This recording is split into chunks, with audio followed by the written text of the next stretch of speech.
Toyota is introducing an override system in all of its vehicles worldwide. What happens is, if you're pressing the accelerator pedal and the brake takes charge, avoiding sudden acceleration. President Akio Toyoda said he spent the weekend at Prius dealerships here in Japan to address customer concerns. He says his biggest concern is that Toyota's fast global expansion means it sometimes didn't listen to customer concerns. He says he's setting up international customer-first centers to address those issues.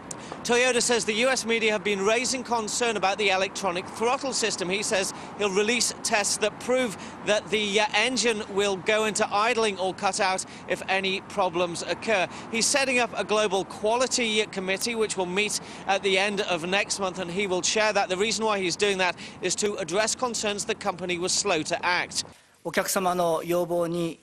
Until recently, we thought our expansion strategy was not bad, as we were doing what our customers wanted.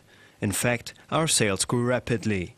But in return, we broke our basic production principle, to produce only what is actually needed in the marketplace. That I regret. We were caught up in dealing with rapidly increasing demand, and we didn't take enough time to train our people. Toyota's recalling 8 million vehicles worldwide to fix a gas pedal problem, just under 500,000 hybrids to fix a braking problem. Now, Akio Toyoda didn't answer questions about whether he would go to the United States to address concerns there and talk to dealers and authorities. US media had been reporting that he did plan to do that. All Toyota would say is that the North American president would address a congressional hearing next Wednesday. If there was a cover-up, if they don't come clean with everything to the Transportation Department in the U.S., this will again be pounced upon by politicians, and it will be a long, hard road for Toyota to get that reputation back. Toyota shares have lost $31 billion in market value since the recall was announced a month ago. They ended Wednesday trading unchanged.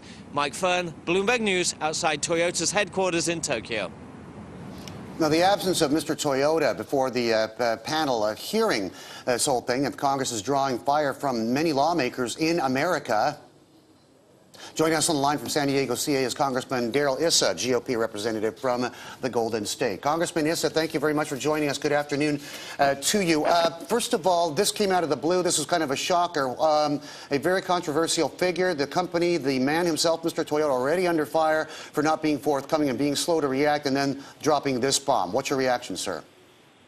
Well, we're very disappointed. As you know, to get ahead of a story like this, a question of past mistakes, the most important item is for the person who ultimately oversees everybody worldwide to make the commitment, to make the change.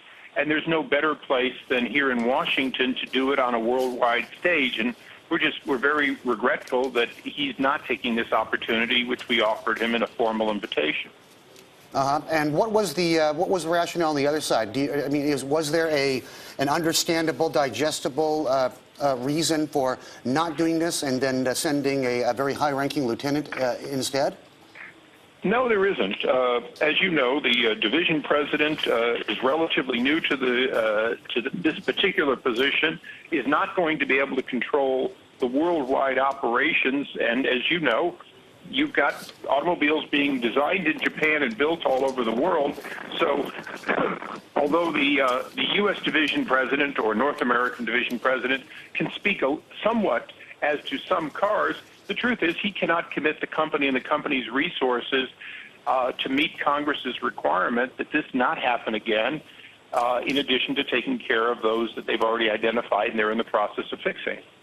Mm-hmm. Congressman, is it getting too politicized here? I mean, with lawmakers getting involved in this and, your own committee, is this something that NHTSA and the car company need to sort out? I mean, it's a public safety issue. Public safety issue concerns number one, and then politics second. Is politics in the lead up to the November midterms becoming too much of part of this? Well, this is an unfortunate event for Toyota to occur at any time.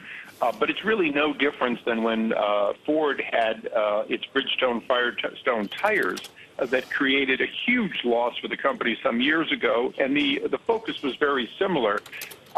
Congress, in this case, is going to be very measured. Our committee is going to split basically into two parts. One part of the hearing will be on what did Toyota know, when did they know it, and what are they going to do in the future to prevent this problem. The other part of the hearing is going to focus on Secretary LaHood, the Department of Transportation, and their need to do a better job across all the auto manufacturers in the future. You know, there's only $18 million spent at NHTSA on overseeing auto manufacturers. Well, there's almost $100 billion spent by auto manufacturers around the world on R&D. So we need to ask the Secretary of Transportation, how are you going to leverage all of that technology in the future to make sure we get safer cars? Right. I understand there's been disputes over Toyota's, in some cases, not being entirely forthcoming with data collection in the black boxes, basically the auto black boxes. Congressman Issa, I don't know if this was too incendiary a question to ask you, but do you sniff a scandal here? Does this smell? Does it walk and talk like a scandal?